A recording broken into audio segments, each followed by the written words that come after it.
ಸುಖಿನಃ. ಇಂದಿನ ಭಕ್ತಿ ಸಂದೇಶವನ್ನು ನೋಡೋಣ. ನ ಚ ಮತ್ಸ್ಥಾನಿ ಭೂತಾನಿ ಪಶ್ಯಮೆ ಯೋಗಮೈಶ್ವರಂ ಭೂತಭೃನ್ನ ಚ ಭೂತಸ್ಥೋ ಮಮಾತ್ಮ ಭೂತ ಭಾವನಃ. ಮತ್ಸ್ಥಾನಿ ಸರ್ವಭೂತಾನಿ ಅಂತ ಮೊದಲು ಭಗವಂತ ಹೇಳಿದ. ಅಂದರೆ ಎಲ್ಲವೂ ನನ್ನಲ್ಲೇ ಇರೋದು, ಎಲ್ಲ ಭೂತಗಳು ನನ್ನಲ್ಲೇ. ಭೂತ ಅಂತಂದರೆ ಭವತಿ ಇತಿ ಭೂತ, ಅಂದರೆ ಅದಕ್ಕೆ ಸೃಷ್ಟಿ ಆಗಿದೆ, ಆದ್ದರಿಂದ ಅದು ಭೂತ. ಅದಕ್ಕೆ ಒಂದು ಅಸ್ತಿತ್ವ ಇದೆ, ಆದ್ದರಿಂದ ಅದು ಭೂತ. ಈ ರೀತಿಯಾಗಿ ಪ್ರತಿಯೊಂದು ಸೃಷ್ಟಿಯಾಗಿರುವಂತಹ ವಸ್ತುವು ನನ್ನಲ್ಲೇ ಇದ್ದರೂ ಕೂಡ ಅವಕ್ಕೆ ನನ್ನ ಜ್ಞಾನ ಆಗೋದೇ ಇಲ್ಲ.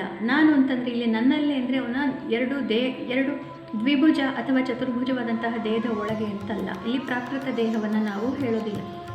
ಇಡೀ ಬ್ರಹ್ಮಾಂಡವೇ ಭಗವಂತನ ದೇಹ. ಹೀಗಾಗಿ ಇಡೀ ಬ್ರಹ್ಮಾಂಡದ ಒಳಗಡೆ ಇರೋದೆಲ್ಲವೂ ಭಗವಂತನಲ್ಲಿ ಇರೋದು ಅಂತ. ಹೀಗಾಗಿ ಇಂತಹ ಒಂದು ಸಂಕರ್ಷಣ ರೂಪಿಯಾದಂತಹ ಪರಮಾತ್ಮನ ಈ ರೂಪದಲ್ಲಿ ಎಲ್ಲ ಭೂತಗಳು ಇದ್ದಾಗ ಅವುಗಳಿಗೆ ತಾವು ಭಗವಂತನಲ್ಲಿದ್ದೇನೆ ಅನ್ನುವಂತಹ ಜ್ಞಾನ ಇರೋದಿಲ್ಲ. ಆ ಜ್ಞಾನವೇ ಮುಕ್ತಿಗೆ ಮಾರ್ಗ. ಅದನ್ನು ಅವು ತಿಳಿಯೋದಿಲ್ಲ. ಅದು ತಿಳಿಯೋದು ಬಹಳ ಸುಲಭವಲ್ಲ. ಅದಕ್ಕೆ ಜನ್ಮಾಂತರದ ಪುಣ್ಯ ಬೇಕು ಹಾಗೂ ಜನ್ಮಾಂತರದ ಸಂಸ್ಕಾರ ಬೇಕು. ಇಂದು ಯಾರ್ಯಾರು ಇದನ್ನೆಲ್ಲ ನೀವು ಕೇಳ್ತಾ ಇದ್ದೀರಿ, ನಿಮಗೆ ಜನ್ಮಾಂತರದ ಸಂಸ್ಕಾರದಿಂದ ಭಗವಂತ ಆ ಅನುಗ್ರಹವನ್ನು ಮಾಡಿದ್ದಾನೆ. ಹೀಗಾಗಿ ನಿಮ್ಮಲ್ಲೂ ಭಗವಂತ ಯಾವ ರೀತಿ ಇರಬಹುದು ಅನ್ನುವಂತಹ ಒಂದು ಪ್ರಶ್ನೆ ನಿಮ್ಮ ಮನಸ್ಸಿನಲ್ಲಿ ಈಗ ಬಂದಿರೋದು ಜನ್ಮಾಂತರದ ಪುಣ್ಯ. ಎಷ್ಟೋ ಕೋಟಿ ಜನ್ಮಗಳ ಮೇಲೆ ನಂತರ ನಿಮಗೆ ಬರ್ತಾ ಇರುವಂತಹ ಪುಣ್ಯ. ಆದರೆ ಇರುವಂತಹ ಜಡವಸ್ತುಗಳಿಗೆ, ಜಡದ ರೀತಿಯಲ್ಲಿ ಬದುಕ್ತಾ ಇರುವಂತಹ ಪ್ರಾಣಿಗಳಿಗೆ ಮತ್ತು ಮನುಷ್ಯರಿಗೆ ಈ ಜ್ಞಾನ ಆಗೋದೇ ಇಲ್ಲ. ಈ ಜ್ಞಾನವಾಗೋದೇ ಒಂದು ಬಹಳ ಪುಣ್ಯ. ಹಾಗಾಗಿ ಭಗವಂತ ಆ ಜ್ಞಾನವನ್ನು ಕೊಡ್ತಾ ಇದ್ದಾನೆ. ಇಂದು ಅರ್ಜುನನಿಗೆ ಸ್ವತಃ ತಾನೇ ನಿಂತು ಮತ್ತು ಇದನ್ನು ಓದುವವರಿಗೆ ಅರ್ಜುನನ ಮೂಲಕ ಇದನ್ನು ಕೊಡ್ತಾ ಇದ್ದಾನೆ. ಅವರಿಗೆ ಆ ಜ್ಞಾನ ಇಲ್ಲ. ಎಲ್ಲವೂ ನನ್ನಲ್ಲೇ ಇದ್ದರೂ ಅವುಗಳಿಗೆ ಜ್ಞಾನ ಇಲ್ಲ. ಮತ್ತು ನಾನೇ ಆತ್ಮ, ನಾನೇ ಎಲ್ಲ ಕಡೆ ಇರೋದು ಅನ್ನುವಂಥ ಜ್ಞಾನ ಅವುಗಳಿಗೆ ಇನ್ನೂ ಇರೋದೇ ಇಲ್ಲ. ಇಂದು ಶ್ರೀ ಪರಾಭವ ನಾಮ ಸಂವತ್ಸರೆ ಉತ್ತರಾಯಣೆ ಗ್ರೀಷ್ಮ ಋತೌ ನೀಚ ಜ್ಯೇಷ್ಠ ಮಾಸೆ ಶುಕ್ಲ ಪಕ್ಷೆ. ಇಂದು 18ನೇ ತಾರೀಕು ಗುರುವಾರ, ಚತುರ್ಥಿ ತಿಥಿ ಹಾಗೂ ಇಂದು ಪುಷ್ಯ ನಕ್ಷತ್ರ. ಇಂದಿನ ಭವಿಷ್ಯವನ್ನು ನೋಡೋಣ. ಇಂದು ಗುರು ಪುಷ್ಯ ನಕ್ಷತ್ರವನ್ನು ಪ್ರವೇಶ ಮಾಡ್ತಾ ಇದ್ದಾನೆ. ಹೀಗಾಗಿ ಪುಷ್ಯ ನಕ್ಷತ್ರದವರಿಗೆ ಇಂದು ಸ್ವಲ್ಪ ಕರ್ಕ ರಾಶಿಯವರಿಗೆ ವಿಶೇಷವಾದಂತಹ ಕೆಲವು ಫಲಗಳನ್ನು ನಾವು ಹೇಳಬೇಕಾಗುತ್ತೆ. ಮೇಷರಾಶಿಯವರಿಗೆ ಇಂದು ಮನೆಯಲ್ಲಿ ಮತ್ತು ಆಸ್ತಿಪಾಸ್ತಿ ವಿಚಾರಗಳ ಬಗ್ಗೆ ಸ್ವಲ್ಪ ಗಮನ ಕೊಡಬೇಕಾಗುತ್ತೆ. ಮತ್ತು ಗಜಕೇಸರಿ ಯೋಗ ಇಂದು ಮುಂದುವರಿತಾ ಇರೋದರಿಂದ ನಿಮಗೆ ಬಹಳ ದೊಡ್ಡದಾದಂತಹ ಪ್ರತಿಷ್ಠಿತ ಸ್ಥಾನಮಾನ ಪ್ರಾಪ್ತಿಯಾಗುತ್ತೆ. ವೃಷಭ ರಾಶಿಯವರಿಗೆ ನಿಮ್ಮ ಪರಾಕ್ರಮ ಸ್ಥಾನದಲ್ಲಿ ಗುರು ಚಂದ್ರ ಒಟ್ಟಿಗೆ ಇರೋದರಿಂದ ಮನಸ್ಸಿಗೆ ಅತಿ ಹೆಚ್ಚಿನ ನೆಮ್ಮದಿ, ಕಾರ್ಯಕ್ಷೇತ್ರದಲ್ಲಿ ಬಹಳ ದೊಡ್ಡ ಯಶಸ್ಸು. ಮಾಧ್ಯಮಗಳಲ್ಲಿ ಇರೋರಿಗೆ, ಮಾತುಗಾರರಿಗೆ, ವಾಗ್ಮಿಗಳಿಗೆ ಇದು ಅತ್ಯುತ್ತಮವಾದಂತಹ ಯಶಸ್ಸನ್ನು ಕೊಡುವಂತಹ ದಿನ. ಮಿಥುನ ರಾಶಿಯವರಿಗೆ ನಿಮ್ಮ ಮನೆಯಲ್ಲಿರುವಂತಹ ಸುಖ ಸಮಾರಂಭಗಳು, ಸಂಸಾರದ ನೆಮ್ಮದಿ ಇವೆಲ್ಲವೂ ಇನ್ನೂ ಮುಂದುವರಿತಾ ಇದೆ. ಹಣಕಾಸು ಕೂಡ ಈಗ ಅನುಕೂಲಕರವಾಗಿದೆ. ಅನೇಕ ಸಮಸ್ಯೆಗಳಿಗೆ ಪರಿಹಾರವನ್ನು ಕಂಡುಕೊಂಡಿದ್ದೀರಿ. ಸಮಯ ಬಹಳ ಚೆನ್ನಾಗಿದೆ. ಕರ್ಕ ರಾಶಿಯವರಿಗೆ ಸ್ವಲ್ಪ ಕಷ್ಟಕರವಾದಂತಹ ಸಮಸ್ಯೆಗಳು ಇನ್ನೂ ಮುಂದುವರಿತಾ ಇದೆ. ಕಷ್ಟಕರವಾದಂತಹ ಸಮಯ ಮುಂದುವರಿತಾ ಇದೆ. ನಿಮ್ಮ ವೈಯಕ್ತಿಕ ತೊಂದರೆಗಳಿಗೆ ಇನ್ನೂ ಕೂಡ ನೀವು ಸಮಸ್ಯೆಗಳಿಗೆ ಪರಿಹಾರಗಳನ್ನು ಇನ್ನೂ ಕಂಡುಕೊಂಡಿಲ್ಲ. ನಿಮ್ಮ ಒಂದು ವ್ಯಕ್ತಿತ್ವದಲ್ಲಿ ಬದಲಾವಣೆ ಈಗ ಅತ್ಯವಶ್ಯ ಅಂತ ತೋರ್ತಾನೆ ಇದೆ. ಅದನ್ನು ತಪ್ಪು ಅಂತ ಒಪ್ಪಿಕೊಳ್ಳದೆ, ನಿಮ್ಮ ಹಿಂದೆ ಇದ್ದಂತಹ ಒಂದು ವ್ಯಕ್ತಿತ್ವ ಅದಷ್ಟೊಂದು ಸಮಂಜಸವಲ್ಲ ಅಂತ ಒಪ್ಪಿಕೊಳ್ಳದೆ ಮುಂದೆ ಹೋಗುವ ಮಾರ್ಗವೇ ಇಲ್ಲದಂತೆ ಈಗ ಆಗುತ್ತೆ. ಸಿಂಹರಾಶಿಯವರಿಗೆ ಕಷ್ಟಕರವಾದಂತಹ ಸಮಯ. ಎಲ್ಲರೂ ಕೂಡ ನಿಮ್ಮನ್ನು ಬಿಟ್ಟು ಹೋಗ್ತಾ ಇದ್ದಾರೆ. ನಾನು ಒಬ್ಬೊಂಟಿಯಾದೆ ಎನ್ನುವಂತಹ ಒಂದು ಭಾವನೆ ಕಾಡಬಹುದು. ಮುಖ್ಯವಾದಂತಹ ಮಿತ್ರತ್ವಗಳಲ್ಲಿ ಒಡಕು ಉಂಟಾಗಬಹುದು. ಮನಸ್ಸಿಗೆ ಬಹಳ ಕ್ಲೇಶವಾದಂತಹ ಪರಿಸ್ಥಿತಿಗಳನ್ನು ಈಗ ನೋಡಬೇಕಾಗಿ ಬರಬಹುದು. ಕನ್ಯಾ ರಾಶಿಯವರಿಗೆ ಅತ್ಯುತ್ತಮವಾದಂತಹ ಗೋಚಾರ. ಮನಸ್ಸಿಗೆ ನೆಮ್ಮದಿ, ಇಷ್ಟಾರ್ಥ ಸಿದ್ಧಿ ಹಾಗೂ ಮಿತ್ರರಿಂದ ಧನಾಗಮ.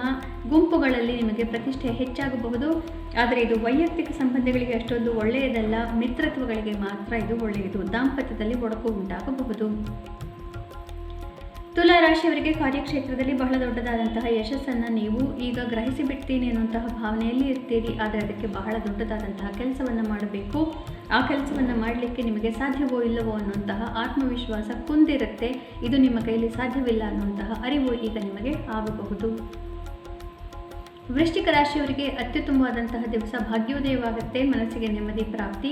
ಒಂದು ರೀತಿಯ ಗುರುಬಲ ಪ್ರಾಪ್ತಿಯಾಗಿದೆ. ನವಮದಲ್ಲಿ ಗಜಕೇಸರಿ ಯೋಗ ಇರೋದರಿಂದ ನಿಮ್ಮ ಬಾಸ್ ಅಥವಾ ನಿಮ್ಮ ತಂದೆಯವರಿಗೆ ಈಗ ಬಹಳ ಉತ್ತಮವಾದಂತಹ ಸಮಯವನ್ನು ನೀವು ತಂದುಕೊಡಬಹುದು. ಧನು ರಾಶಿಯವರಿಗೆ ಸ್ವಲ್ಪ ಕಷ್ಟಕರವಾದಂತಹ ಗೋಚಾರ. ಮನಸ್ಸಿಗೆ ನೆಮ್ಮದಿ ಇರುವುದಿಲ್ಲ. ಮುಖ್ಯವಾದಂತಹ ಕೆಲವು ಸಂಬಂಧಗಳಲ್ಲಿ ಬಹಳ ದೊಡ್ಡದಾದಂತಹ ಒಡಕು ಉಂಟಾಗಿ ಮನಸ್ಸಿಗೆ ಬಹಳ ಘಾಸಿಯಾಗಬಹುದು. ಧ್ಯಾನಾದಿಗಳನ್ನು ಮಾಡಿ ಸಮಾಧಾನವನ್ನು ಪಡೆದುಕೊಳ್ಳಬೇಕು. ಆರೋಗ್ಯದ ಬಗ್ಗೆ ಗಮನ ಅವಶ್ಯಕ. ಅಥವಾ ಕೆಲವೊಂದು ವಿಚಾರಗಳಲ್ಲಿ ನಿಮ್ಮ ಮನಸ್ಸಿಗೆ ಬಾಹಿರವಾದಂತಹ ಅಥವಾ ವೇದ ಬಾಹಿರ ಅಥವಾ ನಮ್ಮ ಒಂದು ಸಾಮಾಜಿಕ ನೀತಿಗೆ ಬಾಹಿರವಾದಂತಹ ಕೆಲವೊಂದು ಮಿತ್ರತ್ವಗಳನ್ನು ಮಾಡಿಕೊಂಡು ಬಿಡೋಣ ಅನ್ನುವಂತಹ ಭಾವನೆ ಮನಸ್ಸಿಗೆ ಬರಬಹುದು. ಅದನ್ನು ನೀವು ಹಿಡಿದಿಟ್ಟುಕೊಳ್ಳಬೇಕು. ಮಕರ ರಾಶಿಯವರಿಗೆ ನಿಮ್ಮ ಪಾರ್ಟ್ನರ್ಗಳಿಗೆ ಅತ್ಯುತ್ತಮವಾದಂತಹ ಸಮಯ. ಹೀಗಾಗಿ ನೀವು ಅವರನ್ನು ಸಹಕಾರವನ್ನು ಕೊಟ್ಟರೆ ನಿಮಗೂ ಅತ್ಯುತ್ತಮವಾದಂತಹ ಸಮಯ. ಒಳ್ಳೆಯ ಪಾರ್ಟ್ನರ್ಶಿಪ್ ಅವಕಾಶಗಳು ಈಗ ಸಾಧ್ಯ. ಬಿಸ್ನೆಸ್ ಇರಬಹುದು ಅಥವಾ ವೈಯಕ್ತಿಕವಾಗೂ ಕೂಡ ಕೆಲವರಿಂದ ಪಾರ್ಟ್ನರ್ಶಿಪ್ ವ್ಯವಹಾರಗಳಲ್ಲಿ ನಿಮಗೆ ಈಗ ಅವಕಾಶಗಳು ಪ್ರಾಪ್ತಿಯಾಗಬಹುದು.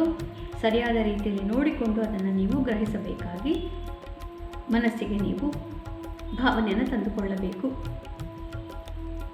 ಕುಂಭರಾಶಿಯವರಿಗೆ ನಿಮ್ಮ ಷಷ್ಠಭಾವದಲ್ಲಿ ಚಂದ್ರ ಬಂದಿದ್ದಾನೆ. ಗುರು ಅಲ್ಲಿ ಇರೋದ್ರಿಂದ ನಿಮ್ಮ ಷಷ್ಠಭಾವದಲ್ಲಿ ಗಜಕೇಸರಿ ಯೋಗ ಇದೆ. ಹೀಗಾಗಿ ನಿಮ್ಮ ಮಿತ್ರರಿಗೆ ಈಗ ಅಷ್ಟೊಂದು ಒಳ್ಳೆಯ ಸಮಯ ಆಗಿರೋದಿಲ್ಲ. ಆದರೆ ನಿಮ್ಮ ಶತ್ರುಗಳಿಗೆ ಒಳ್ಳೆಯ ಸಮಯ ಇರಬಹುದು. ನೀವು ಶತ್ರುಗಳನ್ನು ಹಿಮ್ಮೆಟ್ಟಿಸಲು ನೀವು ಬಹಳ ಯೋಗ್ಯರು ಮತ್ತು ಸಮರ್ಥರು ಅಂತ ನೀವು ಅಂದ್ಕೊಂಡಿರಬಹುದು. ಆದರೆ ನಿಮ್ಮ ಶತ್ರುಗಳು ಈಗ ಪ್ರಬಲರಾಗಿ ಬಿಡುವಂತಹ ಸಂದರ್ಭ. ಹೀಗಾಗಿ ಅವರು ನಿಮ್ಮ ಬಗ್ಗೆ ಏನು ಹೇಳ್ತಾ ಇದ್ದಾರೆ, ಯಾರೇ ಆಗಲಿ ನಿಮ್ಮ ವಿರುದ್ಧವಾಗಿ ಏನಾದರೂ ಹೇಳಿದರೆ ಅದರಲ್ಲಿ ಒಂದು ಸಮಂಜಸವಾದಂತಹ ವಾದ ಇರುತ್ತೆ ಅನ್ನೋದನ್ನು ಈಗ ನೀವು ಗ್ರಹಿಸಬೇಕಾಗಿ ಬರುತ್ತೆ. ಮೀನರಾಶಿಯವರಿಗೆ ನಿಮ್ಮ ಪಂಚಮದಲ್ಲಿ ಗಜಕೇಸರಿ ಯೋಗ ಮುಂದುವರಿತಾ ಇದೆ. ಹೀಗಾಗಿ ನಿಮ್ಮ ಮಕ್ಕಳಿಗೆ ಬಹಳ ಉತ್ತಮವಾದಂತಹ ಸಮಯ.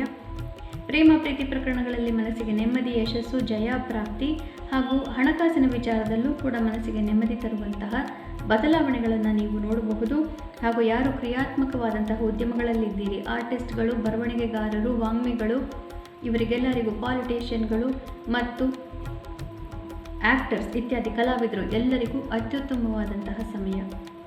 ಪುನಃ ನಾಳೆ ಭೇಟಿಯಾಗೋಣ. ಅಲ್ಲಿವರೆಗೂ ನಿಮಗೆ ತಿಳಿದೇ ಇದೆ. ಗೀತಾ ಶ್ಲೋಕಗಳ ಶ್ರವಣ ಪಠಣ ಮನನ ಲೇಖನವನ್ನು ಮಾಡೋದ್ರಿಂದ ಜನ್ಮಾಂತರದ ಪಾಪನಾಶ, ಭಗವಂತನ ಕೃಪೆ, ತಕ್ಷಣ ಪ್ರಾಪ್ತಿ. ಶುಭಮಸ್ತು. ಶ್ರೀಕೃಷ್ಣ ವಿಜಯ.